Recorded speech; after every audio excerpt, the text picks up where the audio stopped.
In the frozen silence of a rural winter morning, where the wind cut through the empty streets like a knife, and even the small police station felt lifeless under the soft hum of its old heater, something unbelievable happened. The glass door burst open, and a tiny half-frozen stray puppy stumbled inside. His fur stiff with ice, paws raw from the bitter pavement, ribs showing through his thin frame. The officer stared in shock as the trembling puppy barked sharply, then rose onto his hind legs and pressed his front paws together in a desperate prayer-like plea. Eyes dark, wet, and begging.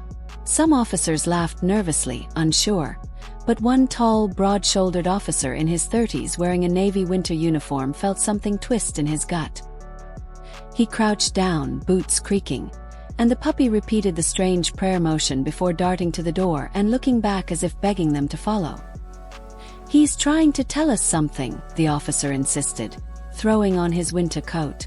Two colleagues joined him as the tiny stray sprinted through the snow, barking and glancing back to keep them close. Minutes later, the puppy veered toward a ditch on the outskirts of town, where an elderly man lay half buried in snow, skin pale, clothes thin, life fading with every second.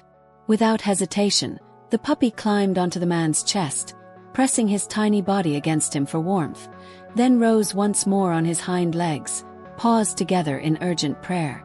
The lead officer dropped to his knees, found a faint pulse and shouted, "He's alive! Call the ambulance now!"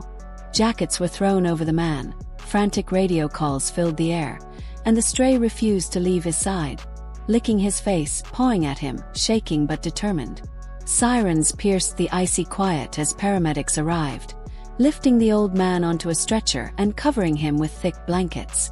When the puppy tried to leap onto the stretcher, the same officer spoke firmly, "Let him ride along." He found him. Inside the ambulance, the stray curled against the man's side, finally still, as though his mission was nearly complete. Hours later, in the warm hospital ward, the elderly man slowly opened his eyes to see the little stray watching him with unwavering devotion. Tears rolled down his cheeks as he reached out, and the puppy once again rose onto his hind legs with his tiny prayer gesture before collapsing into the man's trembling embrace. In the doorway, the officer stood silently, eyes glistening, knowing he had witnessed something extraordinary. A homeless puppy with nothing had given everything to save a life. The story spread through town, and people called him a hero, but all he wanted was for the old man to survive. Sometimes the smallest lives carry the greatest courage, reminding us that compassion needs no language, no owner, no home, only a heart willing to give.